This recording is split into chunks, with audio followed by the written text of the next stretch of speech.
Previously, on Blades of Mayari. The unexpected and devastating monster attack has left Kailohon reeling. A counterattack effort is organized, and our heroes meet one another on their way to the island. After some tall tales about Dog and an adobo squid meal from Batara, the expeditionary force is hit by a sudden storm. Dazed and confused, our heroes wash up on the island only to be swarmed by a horde of monsters. Barely able to escape with their lives, our heroes limp back home.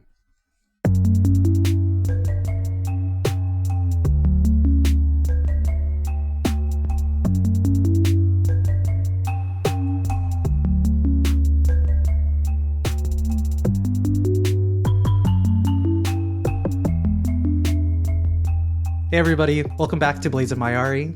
We are a Filipino-Canadian-led fantasy actual play podcast inspired by pre-colonial Filipino mythology. Our show is powered by a tabletop role-playing game called Fatecorn. If you're new here, welcome. And if you're returning, welcome back. Also, if you're new here, why are you starting in episode 4? Yeah, go back to episode 1. You weirdo. My name is Ross, and my pronouns are he, him. I'll once again be your game master. Shouldn't we just go in the same order? I went first last time. I went first last time. I knew Kevin was like, he was gonna go, but he's like, I already went. Okay, I'll go. I'll continue it. Hi, my name is Mickee Reyes. My pronouns are he, him, and I play Batara Basa, an Umalaga Dragonborn. A very friendly, family-loving, big crocodile man who loves to cook. Hi y'all, I'm Ren. My pronouns are she, they, or whatever you wish to call me. I play Aether of the Blue Maw. I am a spiritual warrior, and I am followed around by my trusty little friend Robinson, a snake spirit that rides on my shoulder all day. Hi, I'm TJ. I'm also known as the Noise Witch. I play Hiraya, a half Aswang with a mysterious past. Ooh. Ooh, perfect transition. Hi everyone, I'm Kevin Suloxon, he, him pronouns, and I play Dog, who is a really cool guy with a harpoon. Cool. Thank you. All right, let's dive in.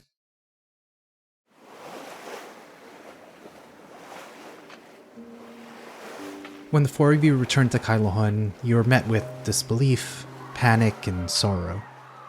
Alongside the entire island, you waited,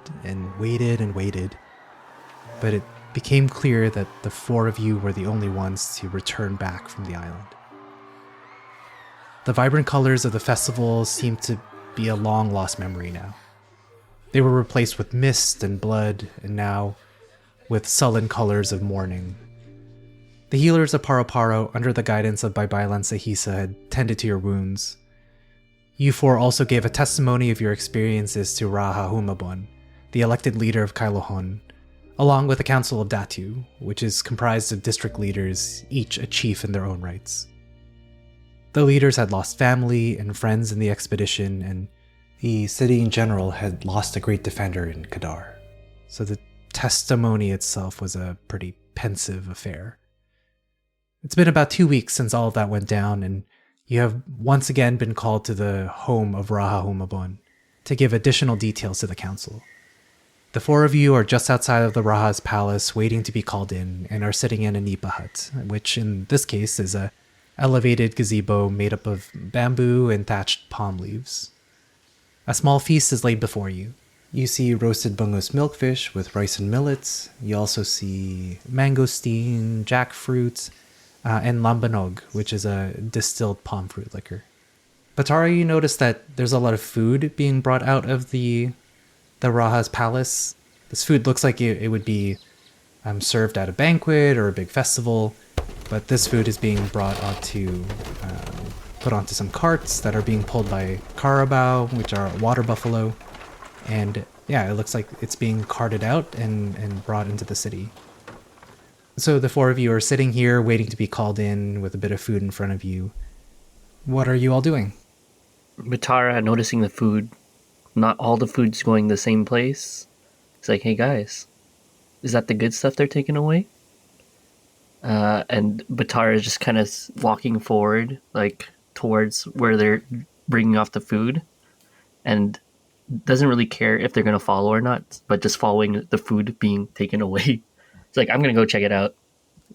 You guys come in, or okay, I'm just gonna go. Athir, who's been holding on to this like clay pot for the better part of 2 weeks, just kind of glances at Batar and he's like, I don't think that's such a good idea. The spirits in the the spirits in your clay pot are arguing. Some are saying to go, and some are saying to just stay because it's nice and cool in the shade. And Robinson takes their spiritual spirit tail and starts to like rub their forehead. Even the sweet little snake boy is pretty sick of these water spirits. Dog calls out, yeah, Batara, I don't think we should split up just yet. I've been around a few of these, important figures and upper class circles, and I think we ought to stick together because they called us for something important. So the best food is probably going to be reserved for us. So I don't think you have anything to worry about. You know what? Yeah, you're right. I'm just scared to miss out. Okay, you're right. Yes. Okay, I'll follow you. Yes. Let's go. The good food, right? The good food. Yeah. You're right. Just follow your nose, man. You could probably smell it better than I can. Sniffs one way. Sniffs the other way. Yeah, actually, you're right. That one smells a little. Can I use like a skill to smell, like to smell which one's better? Which one is a more delectable smell? Sure, roll me a craft. All right, let's do it. Please. You're trying to beat a +1 here. Let's go. Yeah, I want to roll to follow my nose, please. All right, here we go. Yeah. There we go. I rolled a 3, and it's a good roll. Yeah. So with your crafts check, you've beaten the challenge level of 1. You can very much tell that the food that's being hauled away is exactly what it is. It's banquet food. It smells delectable. It's really similar to the food in front of you. I think what's unusual is that inside the Rajah's palace, it doesn't smell as good. There's food there. It smells yummy, but it seems like they're taking all the good food out. Well, I'm gonna stay with the crew for now, but you said trust my nose, and my nose is telling me to get out of there with that tray, or wagon, whatever they're pulling out with. I don't know what they're called these days. You can see that as Batara is like rambling, that the this like jug of coconut wine is kind of hanging loosely in one of his hands. And, see that he's been drinking quite a lot on this day. It seems like he has control of himself, but there are these moments where he lets his hunger kind of lead the way a little bit here. Kind of seeing this big, burly, like wiggly figure and the coconut wine, like that kind of seems. Hiraya kind of looks at that and is like, I wonder what that tastes like. Can I swipe her? Can I swipe it? Yes, absolutely. Beautiful. Yeah, a burglary, please. I think a 1. Try and beat a 1 here. Rolled a 3. Yes, All absolutely. right, good burgle. Easily, you're able to get it out of this very slightly swaying marshmallow of a man. With 2 hands, kind of like sniffing it. Takes 1 sip. Slightly underwhelmed. And just puts it to the side. Nudges dog. Do you want some of this? No, thank you. I'll wait for the good stuff. And then dog sees that Batara is a little sad that his hands are empty. And just before they finish kind of leaving the room with that other food, dog is going to pull out his harpoon and throws it at kind of the last the last like leg of a lechon. yeah, I was gonna say like chicken or whatever there is, kind of rotisserie style, and like pull it back towards Batara's empty hands. A leg hock of a roasted lechon falls in your hands, Batara. Ooh, it's still hot. So it's like, and I'm trying to get be appreciative, but it's like hot, too. It's like, oh, you're the man, you're magic. Oh, this is good, and just trying to blow juggle it, blow while juggling, cooling down. Thanks, man. Thank you. Great snack to sober up on. Yeah, I turned to Hiraya. It was like, yeah, I figured he'd need to eat something. Athir turns to his little clay pot and he's like, no, you can't have any. They've already given you your sacrifice for your help. They can't just give you extras for doing nothing. And Dog just has a weird side glance at Athir talking to a clay pot. Just kind of whatever, man. As the scene unfolds, an attendant to the Rajah comes to the Nipa hut where you're all standing or sitting, and says that the Rajah and the council are ready to meet you. You start walking and following this attendant who presents themselves in a very proper and royal manner. They seem very proud. Hiraya, you can feel that they're very proud of serving the Rajah. You can tell a lot of a person by the people that they keep around them. As you approach the Rajah's palace, a few things become clearer. First, the forest around the palace is vibrant with life. It's as if the land itself celebrates Rajah Humabon. Second, the palace looks simple in design. It's essentially a much larger Bahay Kubo, which is a style of home you've seen commonly around the city. The thatched palm leaf roof has two parts, a steeped tented roof jutting up from a broad, shallow roof. Rather than primarily bamboo construction, it's comprised of intricately carved and decorated timber, supported by large wooden pillars the size of tree trunks. As you follow the attendant up the stairs, you can see the carvings depict the founding of the city by Bailan Kailahon. You see the beginning of a great trade city, with peoples from various islands making a home here and bringing their traditions with them. There are carvings of waves and flowers and naga and hornbills. You also see, within the grain of the wood, just a series of names. Rows and rows of faintly carved names fading in and out like the tide. It's as if the Rajah only exists through the support of the people of Kailahon. At the top of the staircase, the attendant asks you to wait. From there, you can see a beautiful great hall. The intricate carving from the outside continues inside. There are bronze lamps full of oil hanging from the thick wooden beams above. Low wooden tables lined with ceramic and porcelain bowls sit atop colorful woven mats. Beautifully woven screens separate the great halls from the various rooms and cooking areas. Some of the most intricately woven mats hang on the walls and bring a vibrant but regal feel to the space. You also see a lot of people working away. The masculine presenting folks are mostly wearing a blouse from woven abaka fibers called a baru, and either a loincloth that covers the upper thigh like shorts called a bahag, or a long skirt called a tapis. Many of them are also wearing a head wrap called a pudong, some of which are crimson red, which indicates their history as a warrior. The feminine presenting folks could be wearing the same thing, but some are wearing a patterned wrap dress called a lambong. While many have tattoos, some have different styles of tattoos, and others are completely tattooless, indicating that they're from a different island or have brought with them a different culture. That being said, everyone from the attendants to the people of influence is wearing some sort of gold necklace or bracelet or earring or headpiece. A gong is rung, and you are called forward by the Rajah. As you walk, the crowd looks up from their food or from their work. Some of the heavily armed folks were looking at maps or discussing defensive tactics.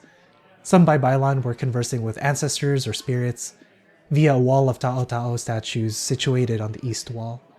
Everyone seems to not be eating food that's usually seen in these occasions, but rather they're eating lugao, a simple rice porridge commonly eaten by farmers and laborers. The crowd whispers as you walk by. Wait, I thought there were no survivors from the expedition. No, there were a handful, but They only survive because they're in Kanto. No. I heard that they're Aswang that betrayed the attackers. They switched sides. There's a group of young adults, attendants, it seems like, whispering in the corner. Oh, there he is, Kuya Batara. Hi. Oh, the man, he's so handsome up close. One bold person quietly yells, Kuya Batara, want to taste some home cooking? The group giggles and hushes them as they scurry back into the kitchen as you pass by Batara with your hawk of lechon in your hand. Batara waves really big at the kids. Hello, Kambayan. What's up? And then he takes some of the cooking. Did you say is a sort of oh no? What is her cooking? Is it? I love that what is you, she offering? the player, and Batara, the character, have missed the innuendo. It's like slightly disappointed there's actually no home cooking. Yeah, it's an innuendo, Mikey. Oh, and he just waves. Yeah. He just waves like he was looking forward to something to taste. So. No, okay. I do want to clarify that they're not kids; they're young adults. So just to be very clear there. Batara, as you kind of ponder what kind of cooking this young woman is implying, you see Datu Kasunod of Narasaloy, the Datu of your home village, sitting with the council. He seems intensely thinking about kind of the things that are being said to him and around him.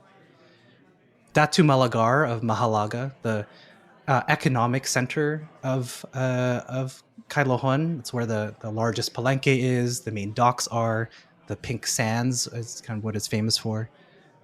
Datu Malagar is this finely dressed human who's kind of whispering loudly. Why are we being given peasant food? Isn't Mahalaga not the economic center of the world? Are the goods not good enough for this council or the Rajah? Datu Tagaan of the Great Garden, a human warrior equally renowned for her stubborn tenacity as well as her kind generosity, replies, The Rajah has deemed fit to give our banquet food to the areas most devastated by the attack. Perhaps the esteemed Datu Malagar, with his infinite resources, can also do the same. Habalo, a young but large Balat Kayo, who is the cousin of the Rajah and Datu of Orzala Point, the rice terrace and farming center of Kailohon, he echoes the sentiment and says, Yeah, what she said.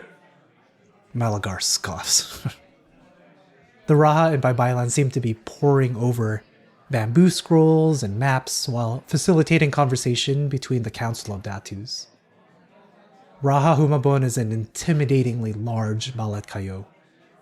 His heavy scowl seems to indicate that he's displeased at the situation. Babaylan Saisa appears more regal than she did before. She's wearing finely woven silks and is covered from head to toe with gold. But despite all of this, she looks deeply exhausted. The Rajah bows slightly in greeting, and a betel nut in an ornate gold box is presented to you for. As you partake in this honorable welcome, you feel a bit calmer, but also sharper, as the slight hallucinogenic properties kick in. The Rajah stands and says, Council, I've brought these warriors back to add detail to their already detailed account, as per your request. I ask that the matter of their testimony be resolved in whatever way you see fit, but I assure you all, it will be concluded today. He tries to hide how annoyed he is, and it dawns on you that this isn't a simple testimony. You feel eyes full of confusion and resentment and disbelief begin to focus on you four. Some of the armed warriors have their hands resting on the hilts of their swords, knowing that they can't attack you since you're a guest of the Rajah, but are ready in case you give them even the shadow of a reason. This isn't a testimony. This is an interrogation. Hello, and welcome to the mid-roll, and Maligayang Bagong Taon. Happy New Year. I've started the year with a flu, so for merienda today, I've brought some salabat, or ginger tea. It's easy to make at home for yourself. Just boil about 30 grams or 4 ounces of ginger in like 250 mils or 6 cups of water. You can add honey to taste. Even though the start of the year has been a bit shaky, we are nonetheless super excited for what this year will bring. And as always, we're incredibly, incredibly grateful that you're along for the ride. If doing more reading is on your resolution list this year, then let us help you out. For the spotlight today, we wanted to focus on 2 books that have been incredibly inspirational for the show. The first is The Mythology Class by Arnold R.A., a classic graphic novel that was one of the first examples that I saw of Filipino mythology being remixed into something new, relatable, and accessible. Also, the use of baybayin, one of the traditional pre-Philippines written scripts, is so cleverly applied and immediately impactful. The other book, which is admittedly harder to get your hands on if you're not in the Philippines, but is still worth trying to get, is Salamanca by Ian Santamaria. It is a collection of illustrations that build and grow from the foundation of traditional myths, legends, and folklore. When I first read it, my jaw detached from my face and fell on the floor because of how beautiful the work was. Our traditional stories are often passed on orally, so being able to visualize some of that was like deeply resonant, you know? It's seriously, seriously beautiful. All right, well, that's it for now. Let's get back to the show. Questions begin to fly. Why are you the only survivors? Did you abandon the other warriors? Are you cowards? What exactly did you see on the island? How many were there? What were their forces like? Did they have weaponry? There was a storm, but there was no storm reported. We couldn't see any storm from here. Why are you lying to us? Any indicators of an allegiance, of flags, colors, structures? Did you find more treasure? Was it just the bag? Tell us where the treasure is. What happened to Kadar? And all of these questions are being thrown at you at this rapid pace. And you can tell that this is a perilous situation, but it could be absolutely used to your advantage. Okay, cool. So out of character, you 4 are now in a position to try and convince this crowd of your value, your innocence, or your heroism. There'll be collectively 6 checks where you'll either roll to overcome, or you can choose to create an advantage for another teammate. Now, creating an advantage will count as one of those 6 checks, so you have to keep that in mind. All right, to start, you'll have to overcome a challenge of 3, but this will increase or decrease depending on your actions. And it's meant to represent whether you're beginning to win the crowd or beginning to lose the crowd. Right, and what does success look like? If you get 4 successes or lower, you'll be hauled away and treated as criminals, not because of anything you've done, but rather because you're a convenient scapegoat to focus the people's anguish on. 5 successes, and you won't become scapegoats and labeled as criminals, but you'll have a group aspect of I still don't trust these people. And 6 successes will completely clear your name, and you'll have access to some temporary group advantages that we'll get to choose later on. Cool? That makes sense. I'm nervous. Let's All right. do it. All right, so no defined order. Whoever would like to take a stab at this first, feel free. So currently, we're at check 1 of 1. Dog, feeling kind of the bombardment of questions and accusations and rumor, steps forward from the group and says, Rajah Humabon, esteemed Datus and Babaylan and everyone gathered here, I know that you have a lot of questions, and we, the 4 of us, might not have all the answers. We have our own questions as to what exactly is going on with that island. But what I can stand before you and speak to is just how formidable my companions here are. When we arrived on the beach, we were beset by creatures and monsters and a terrible storm, conditions that even the most weathered warriors would find difficulty in, and we fought. We did all that we could to save people. Other warriors did their best, and we tried to advance, but we just couldn't. There was too much chaos, and the monsters were never ending. And again, the only reason why the four of us are here before you is we're skilled, we are experienced, each of us individually, and to an extent, we're all very, very lucky. I'm not a spiritual man by any means, but I have to say someone must have been looking out for us. Cool. What kind of check are you going to roll here? I'm gonna check rapport. Okay. I think Dog is really just trying to be honest and lay some foundation for the remainder of this interrogation. I think yes. Feel free to give me a report. You're trying to beat a 3 here. You can also create an advantage here, right? You don't have to make a roll. You give up kind of the best benefits that you can get, but you can almost ensure that the next check is going to be successful. So some trade-off, right? Sorry, narratively, what is the difference between like doing a check now versus like creating an advantage? I think part of what the speech that you gave was kind of setting up your comrades, right? So you're okay. setting up a framework that everyone's a skilled warrior, right? So there's that, or you can be like, we're skilled warriors, believe us, right? We did our best. So that's right. I think I would love to have me, Kevin, as a person, would love to have created an advantage for the group or for the next person, but I think Dog is trying to solve things on his own. Okay. So I think in this instance it would be a skill check. Love it. However, I am also very keen on using a fate point, but we'll see. But I'll do that roll now. So I'll roll. Do the rapport. roll. You can use a fate point afterwards or post roll. So you're trying to beat a 3 here. Yeah, depending on what because I know you can re-roll with fate points, but I'll or give a +2.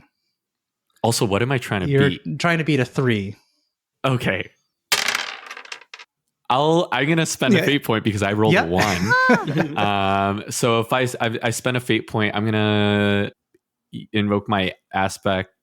I never make mistakes, which is like in my understanding of that trouble and that aspect, it's like there are like maybe 2 out of 3 times Dog is skilled, competent, and can do things, but that other one time it's like a terrible failure. So I'd like to think that this is one of those times where I can invoke that. One of the good times. One of those exactly, where I can invoke that aspect and it be favorable. So I'm gonna invoke that aspect. I love it. That makes a lot of sense to me. I need to recall what you said because I can use that against you, which will be fun.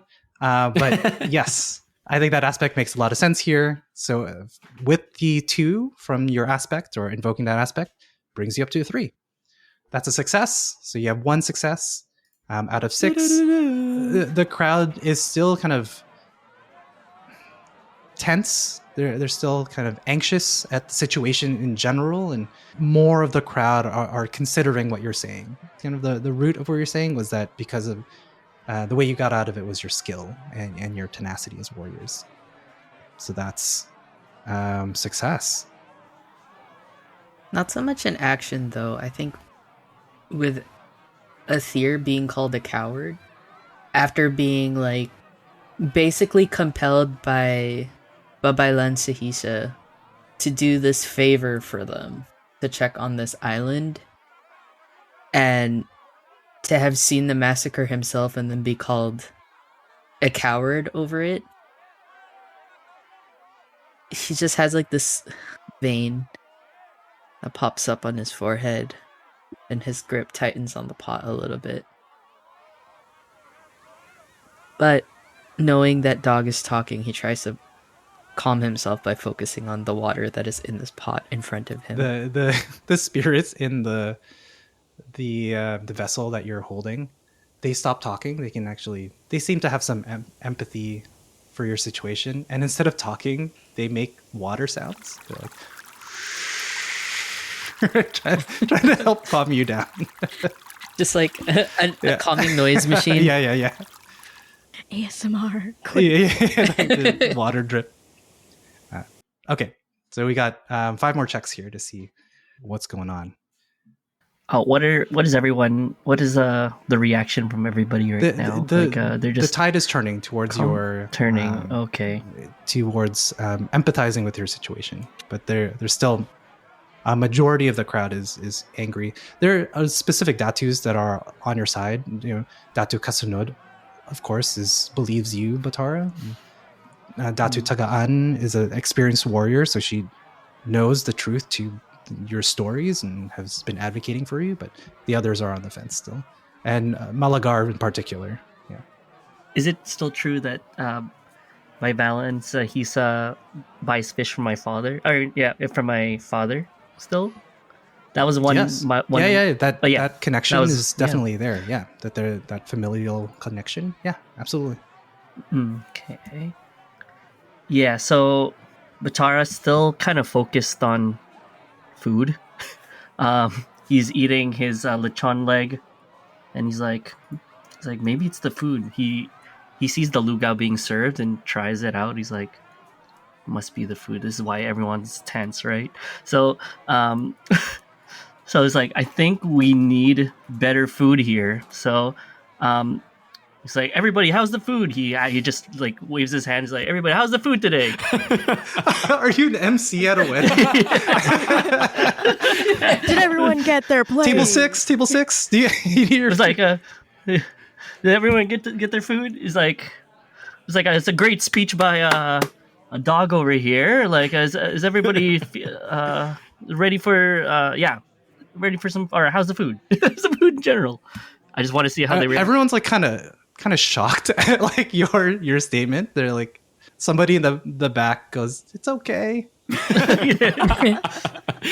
Could be better. Yeah, I mean, so he's like, after hearing like the silence and the crickets and just that one guy, he's like, I think I can make things better here. So he, like, thinking the food is the answer, I'm gonna invoke my skill. I invoke my stunt, kain tayo, and do something, and I'm gonna enhance the lugao. Sounds good. So kain tayo is a stunt, so you get that for free. So here you can use craft instead of. I think this is supposed to be rapport, Contact. Right? No, instead of contacts.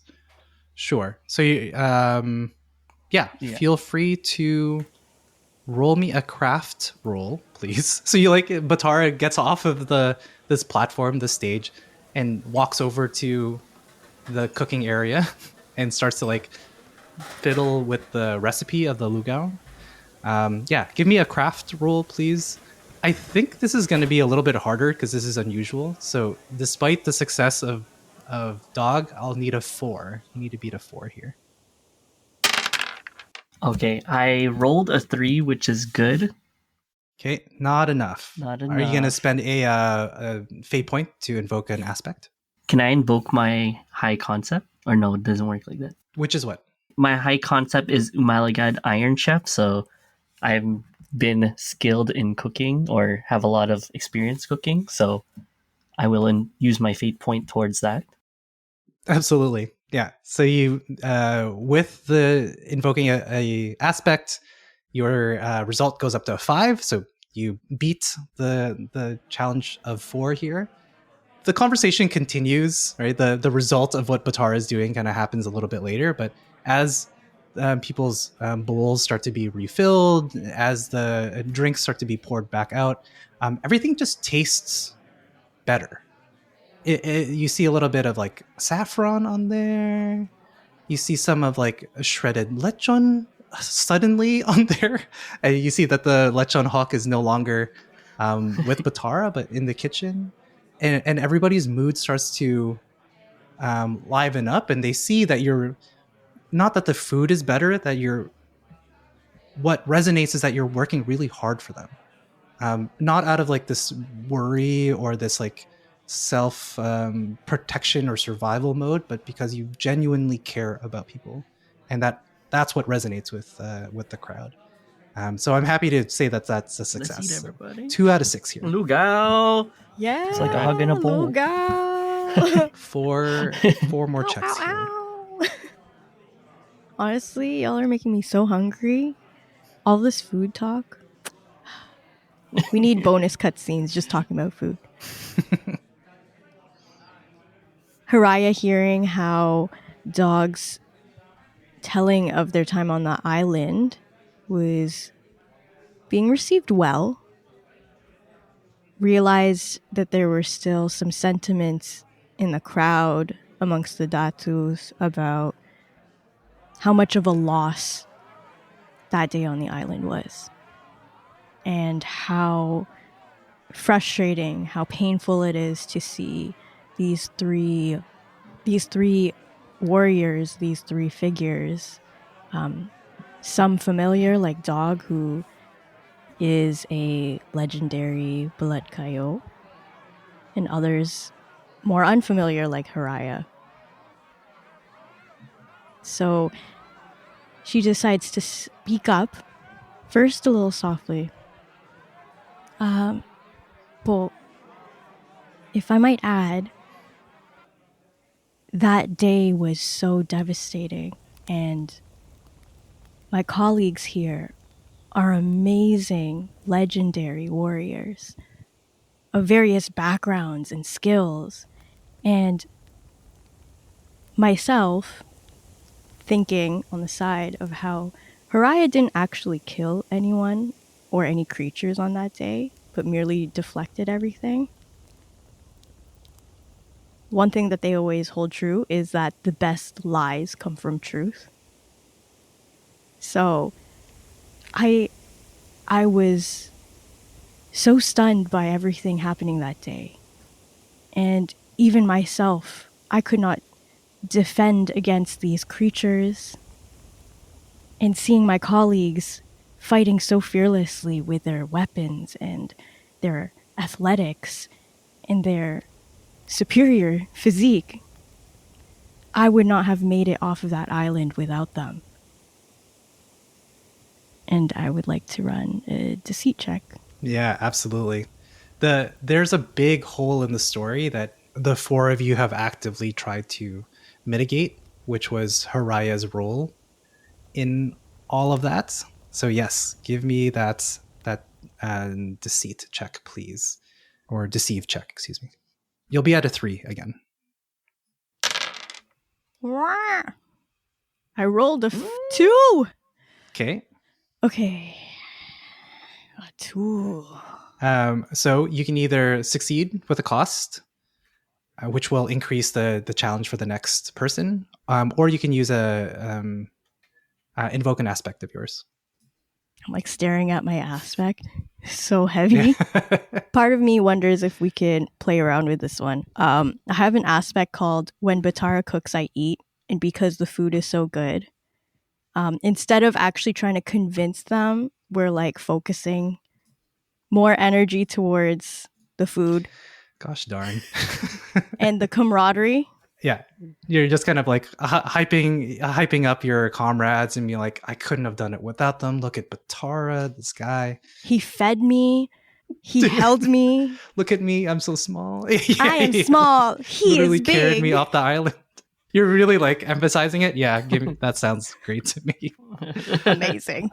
Cool. So with the 4, that's a success. You beat the challenge of 3, challenge rating of 3. That's 3 of 3. 3 more checks here. Aether, I'm going to compel resonates with the spiritual realm, one of your aspects, and you're finding it unbearable to deal with these people, to deal with the people who weren't warriors, who didn't fight alongside you, who had the audacity to call not just you, but the 3 people who fought alongside you cowards. So I'm going to compel you to make a check, but you're going to do it at, you have to beat a 5 here. It's a hard compel. What am I checking? You need to come up with a way to convince people that the 4 of you are not at fault here, but it's very difficult because you're bursting at the seams with anger. He just takes a slow, deep breath.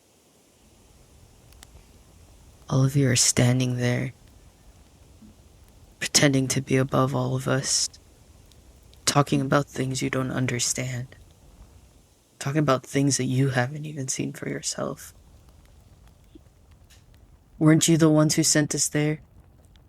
Weren't you the ones who asked us to risk our lives to go there?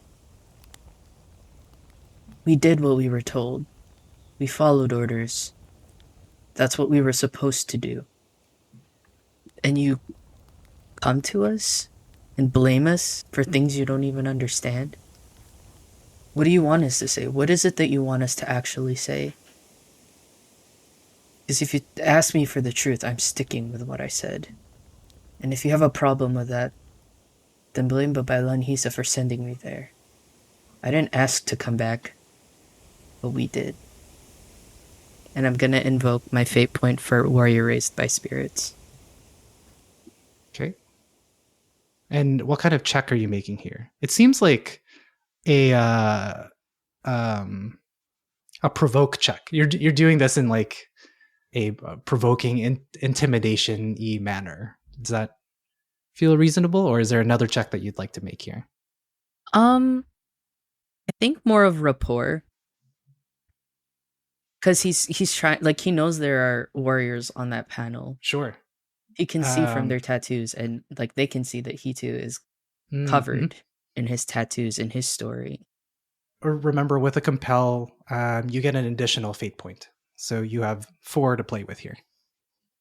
Yeah, so I'm going to use one of those and do my high concept, which is raised by spirits. Mhm. And just to top it off, I'll do another one for voluntold as well. Makes sense. Yeah. I'm not going to stand here and be called a coward.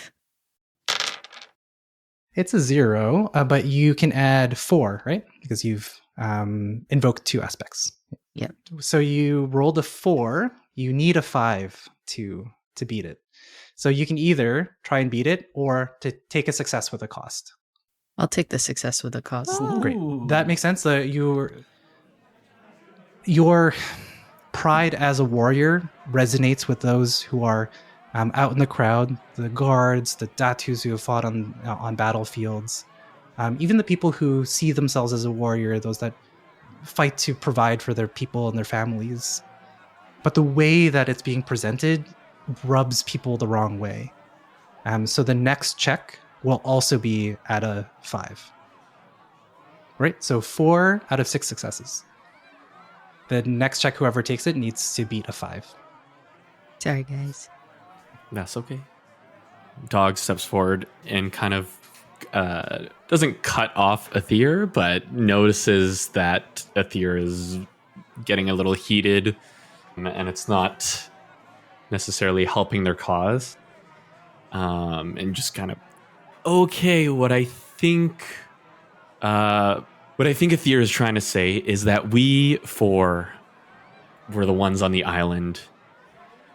It sucks that nobody else here can corroborate our stories, but I'd say the word of 4 people is better than any one of us individually.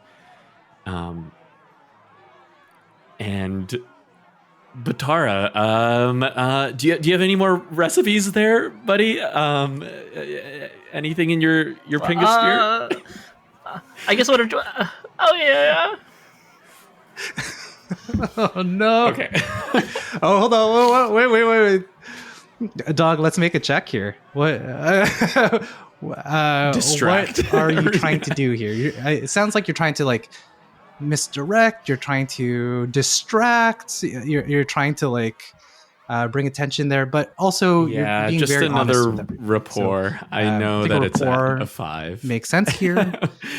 Remember, you still have two fate points to invoke, so possible. Yeah.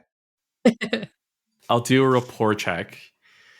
I'm gonna invoke my high concept, which is Balatko, former sea raider, with a heart of gold, hoping that can shine through and people have sympathy.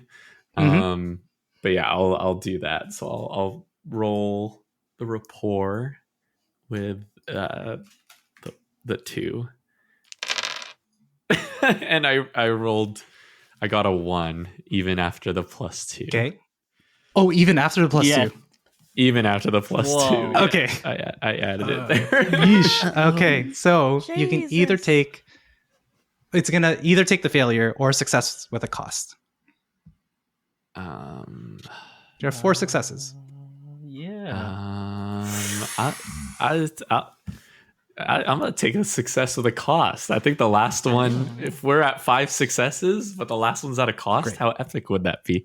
So I'll do success at a cost. The next check will be at a 7. He's Donzo's. Ah! Yeah, anybody in this team good with people? Because I'm not. Oh, I'm great at lying. How about I'm gonna lie through my teeth again. Dogs, I'm still just like speaking. I'm trying, stumbling. Yeah. Okay, how about we invoke a couple aspects here? Let's dip into our aspects here. Okay. So Hiraya seeing the conflict amongst the crowd and also the Datus, realize that empathy really has to be the leading side of our story. Us being skilled, us being voluntold just isn't enough for these people. They want to feel our immense pain as well, and the regret and the sadness. So Hiraya, being someone who is a conflicted guardian of a curse, feels immense empathy for everyone in the room, which is not a typical thing for Aswang.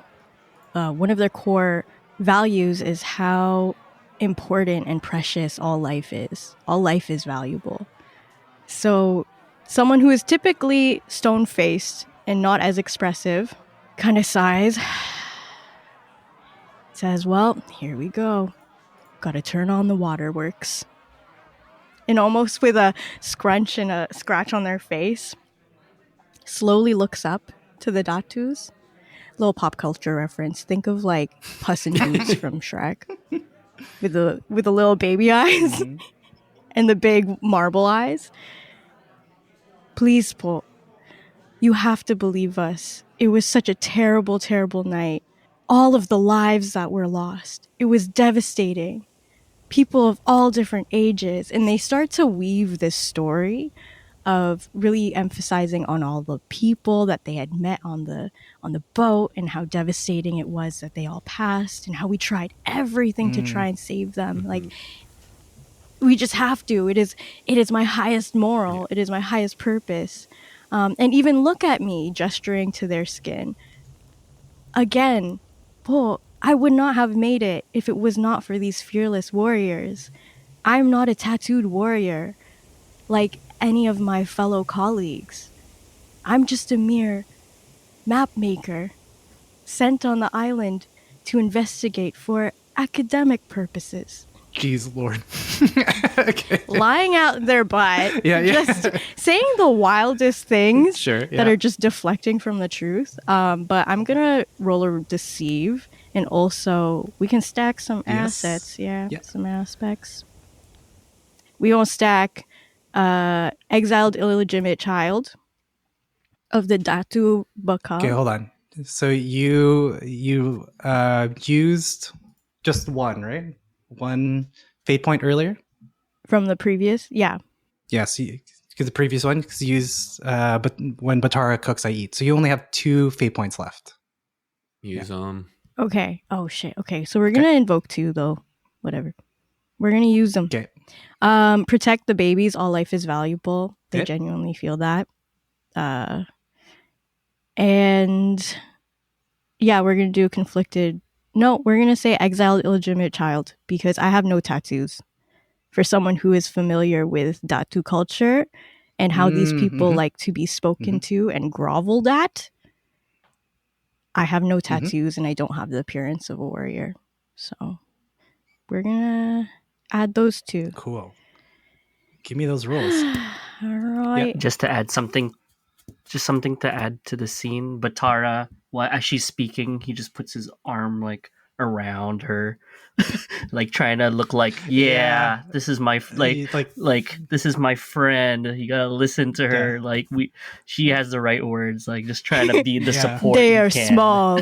Yeah, they're a nerd. How could don't. Yeah, she's just trying to do her job. They're small. They're just trying to do their job. They are small. Fair. Meanwhile, dog like kind of like whispers to Thea, like map maker. What Yeah. You like make the flying motions with flying your in the hands. sky. What map me? Yeah. Even draw? There's just like just play Talking to along. creatures. Also confused because it's Yeah, such a yeah. good lie, and so out of the out of it, that it's map like, maker. well, I guess that makes sense because you can fly. Just confused. All right, give me that roll. All right, here we go. Let's hope. Let's hope. It's a 6. The check was a 7. The roll was a 6. Whoa! Just by a hair. I am happy to give a kind of a complication for you, Hiraya. All right. I thought you were gonna say inspiration because she lied so well. The only way through this is if you take a success at a major cost. So, what if we say that tomorrow you give up your day hunting? It was exhausting. There was so much that's happened, both physically and mentally and emotionally, and your desire to feed is just another day in the at life. an So all-time sounds like a high. let's buckle up, kids. Love it. Your roll. So But that's okay because when Batara cooks, I eat. We are cooking up a performance, y'all. It's suddenly like we are preteens at musical theater camp. Like doing a whole like Troy and Gabriella like telenovela in front of these datus. My waterworks are going. Batara is just like, yeah, it's okay. It's like, we did what we could, you know. We'll get him back. We'll get him back. okay. Success. You've succeeded. Fate. Fake hole. The kind of game you can get For those who aren't aware, blow this is mine. fake. Brought to you by viewers like you. Amazing. Congratulations. You've succeeded this skill challenge with 6 out of 6 successes, which will give you an advantage to invoke an advantage that you can invoke in the near future. That's what I'm Nice. talking about. Yeah. This this like Camp Rock finale plays out in front of everybody as you continue to share this the emotional turmoil of somebody who is unfit to be there but survived with the help of their companions, and the tense kind of uncertainty and the broiling emotions that have been kind of bubbling up in this like latter half of this interrogation of sorts just kind of fizzles out. Not out of like complete empathy, not out of hyping you four up as the new heroes of Kailohon, but the tears, as deceptive as you may have presented them, Hiraya, bring out the tears of others. And it's just from sheer exhaustion that people concede. There are some that are sobbing in the crowd for their lost loved ones, some that are just sitting tired from just the last few weeks.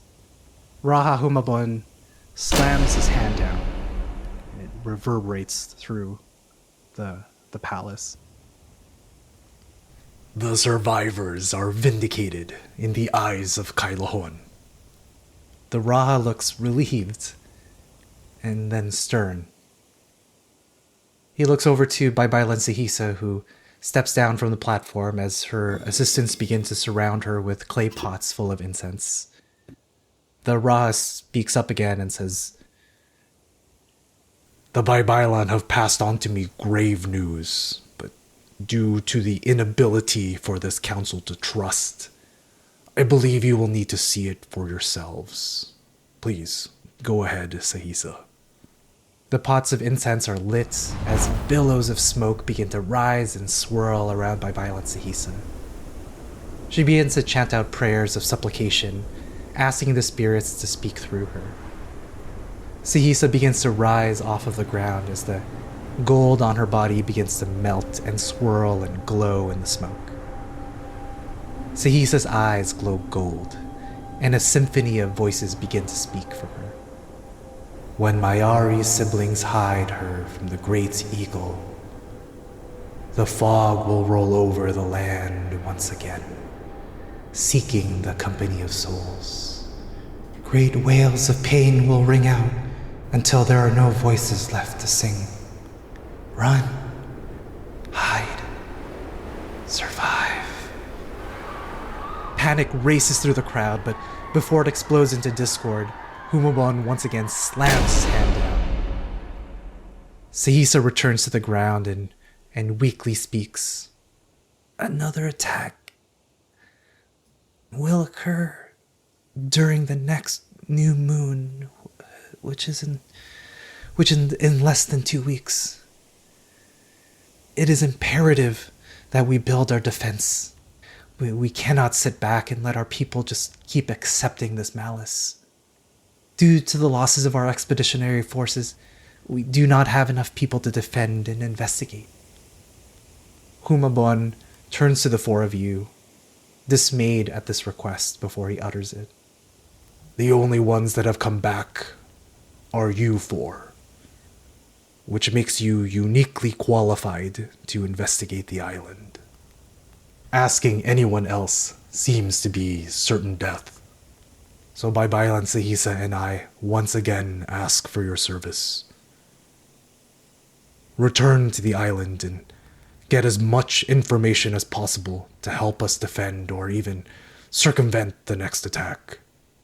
Humabon and Sahisa try and put on a strong face, the face of leaders certain in their decision and trying to give strength to their people.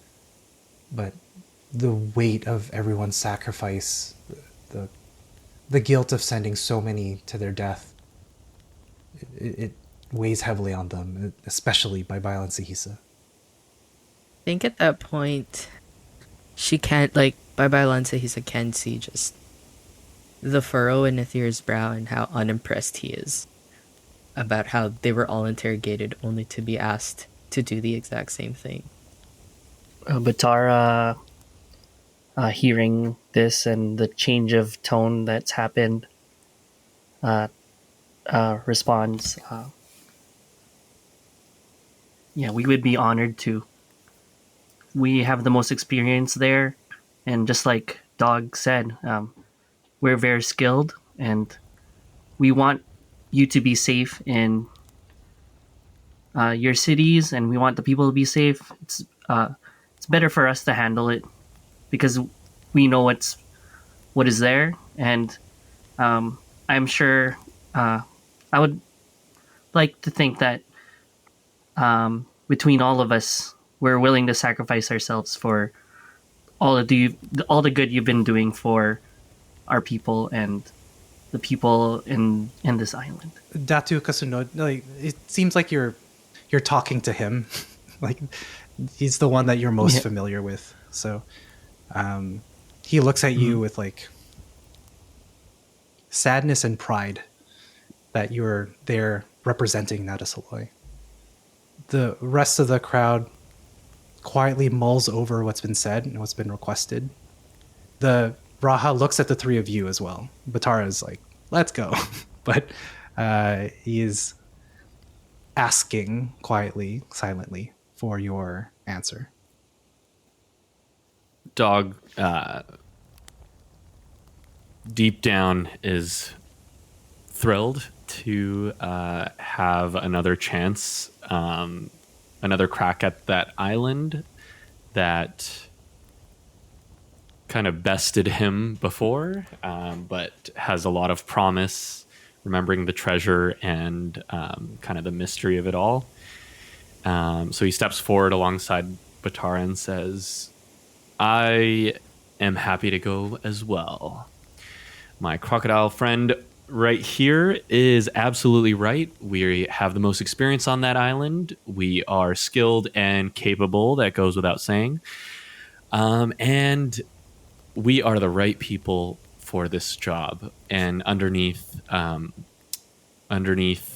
Dog's Anahau straw cloak, he's kind of he has a piece of treasure just kind of turning over in his fingers, hidden from everyone else, but he's just kind of turning it over in his hands, kind of excited about things. And as you all can recall, our friend Hiraya over there is a fantastic map maker, and I'm sure that you would all be jumping at the opportunity to have a detailed account of the island. No doubt, Hiraya, you'll be joining us, I would assume, as our excellent map maker. Just smelling the lie immediately. Yes. Excellent. I am an excellent map maker. And I'm sure with these fine, esteemed warriors, I have a better chance of being able to do the good work Yeah, definitely. while surviving. It's like a little smile, like... And then I think Dog turns over towards Aether, and Hiraya and Batara, I think all three of us like swivel head, look over at Aether. And what about you, Aether? What have you got to say? I think at this point he's just taking in basically what has happened before him. He's given Babaylanse, he said that look of like, I'm not impressed, especially after everything that they've been through, and knowing what their injuries were, having been treated, especially like he saw Batara get injured trying to save all those people, and how devastated he was after the fact. And then to be called a coward. And as much as he hates to have to work for these mortals who questioned them and who tried to brand them as villains, he looks down at his tattoo and he remembers the calling that was given to him by his father.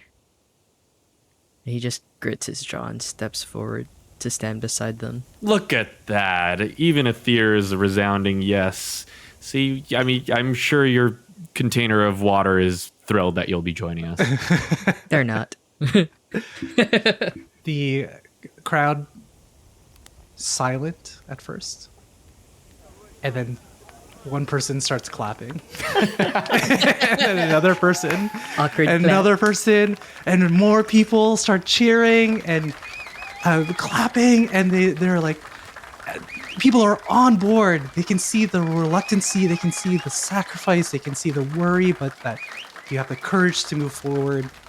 The Datus of the council, they're not as easily fooled, but they're grateful. Every one of them. The crowd quiets down at the wave of Raha Humabun's hand and says, "It has been decided then. You'll have 2 days to prepare before you ship out. The sooner you can go, the sooner you'll be able to return. Datu Malagar, you'll provide these for supplies, provisions, a boat, and a captain." The Raha then holds onto a necklace that is made of gold inlaid with bronze, and his voice begins to resonate past the room. It seems to echo not in a thundering way, but in a way that feels like somebody from the docks could hear him speak. And he says, "My people, the danger has not yet passed. We must rally together and build defenses to protect ourselves and the people of this island. I ask of you, whether you are a resident, whether you are a merchant, whether you are a tourist here for the Harvest Festival, I ask, no, I beg, lend us your power. Help us protect those who cannot protect themselves. Help us defend our home." And the crowd begins to rally around Rahumabun, who's like very seriously and solemnly asking this, gritting his teeth at this whole situation. Datu Malagar goes up to the four of you and escorts you towards the door as people begin to bustle and hustle twofold. From when you first entered, people are energized. As you pass by, people are like patting you on the back, saying thank you. And you exit kind of this crowd of people, and it's quiet in the forest that surrounds Rahomabun's home. Datu Malagar says, "People are fickle. Wouldn't you agree?" Yeah, real fickle. I'm sorry for that pause. I didn't know if he expected a response or not. Yeah, what do you mean by it? No, well, at first you're asked to go on this mysterious island, and then you survive the torments of that moment, and then you return only to be branded as villains. And now everyone's cheering your names and calling for new songs to be written. It's fickle, I think, is a good word for the situation. I think people are allowed to change their minds on things, on people, on situations. I just think everybody in that room changed their mind about us, which wouldn't be a bad thing. We're great people. Is Datu Malagar, could I tell, was he one of the people who called us a coward? That came from the crowd. Okay. But he was definitely one of like the, he's throwing questions like everybody else. Well, do you know what isn't fickle in this world? Yes, but why don't you tell my companions? I don't think they know what isn't fickle in this world. Oh, well, some of the attendants, some of the soldiers that Malagar brought are kind of walking behind you. And Datu Malagar turns to them and says, everyone, what is not fickle in this world? All of the attendants behind you, in unison, say, gold. Correct. Yes, correct. Gold. Gold is not fickle. Gold, and Dog says it kind of like a split second later than the other attendants. Gold, yeah. See, guys, I told you. Yeah, like gold. a beat second after. Yeah. Yes, absolutely. Well, I have a proposal that is not swayed by emotion, is contracted in the most beautiful material that we have to offer, the blood of the spirits, as some would say. I am willing to pay you for all of the information that you would gather while on the island before you give it to the council. In particular, I am most curious the location of one treasure. A rumored Campilan is said to be on the island, somewhere there. Who knows where it might be? But if you find that Campilan, mark it on the map, give that to me. Your life will be set. Interesting. You've given us a lot to think about, and it's a very generous, if not creepy, offer. Sorry, what was that? That will, no, it's very generous of you. I would expect nothing less from the Datu of Mahalaga. Oh, of course. Yes, that's me. Well, we'll get Generous. ready and prepared for our expedition, and I think we can definitely work something out with you and your post, of course. Yes, we'll be in touch. Fantastic. Well, rest tonight. You're welcome to stay at the finest establishment in Mahalaga. You'll have the day to prepare, get your affairs in order, so to speak. And I will meet you at the docks of Mahalaga in 2 days' time. At dawn, I believe. Of course, I'll have the finest provisions, gear, whatever you require. Speak to my attendants. We'll get that sorted for you. And then we'll continue this conversation, shall we say. Excellent. Can't wait. Fantastic. How easy. Gold is not fickle. So, if only. He kind of like trails off in his thought as he like walks ahead. His attendants kind of follow suit. They go around you and follow behind. And, you have a general sense of where Mahalaga is. From the Rajah's home, you can find your way. As they walk past, Robinson kind of hisses at the attendants. Not like maliciously, but like he kind of like tilts his head. Weird. That's kind of weird. And Aether waits for them to kind of clear earshot, and he looks to the others. Listen, I don't know what you guys want with this, or what even it is you're looking for, but I'm not working for those guys. I have to go to that island because my father said so, but it's not going to be for those guys, especially not after what they did. Believe me, Aether, we're not working for that guy. That dude gives me the creeps. He also smells horrible. Kind of Hiraya nods to Robinson's statement from earlier.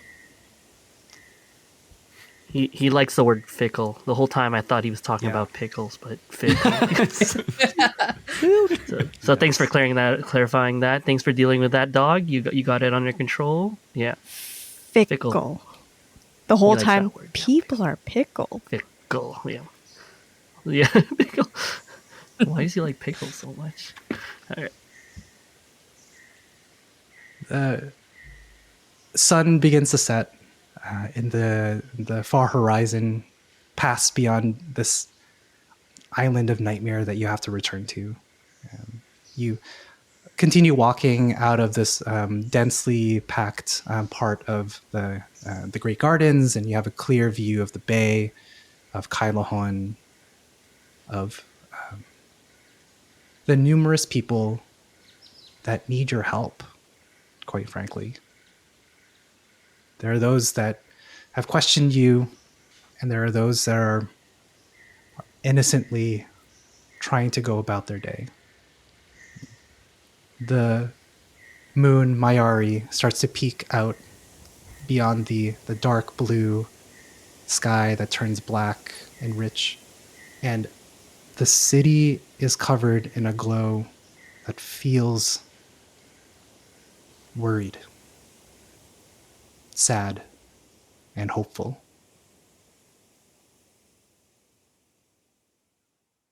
That's where we'll end today. Whoa! All right. I'm out of here. Awesome. Well, thank you so much, everybody. Really appreciate you joining us for this session. Intense at times. I'm like, palms are sweating. Knees, But Mom spaghetti. I had to. Athir's a little angry. a little angry. But you being here has made it all worthwhile. So thank you. Yeah, thanks everyone. Hey. See you again next time on Blaze of Mayari. Bye. Bye. Bye. Bye. Bye. Ingat. Bye. Bye.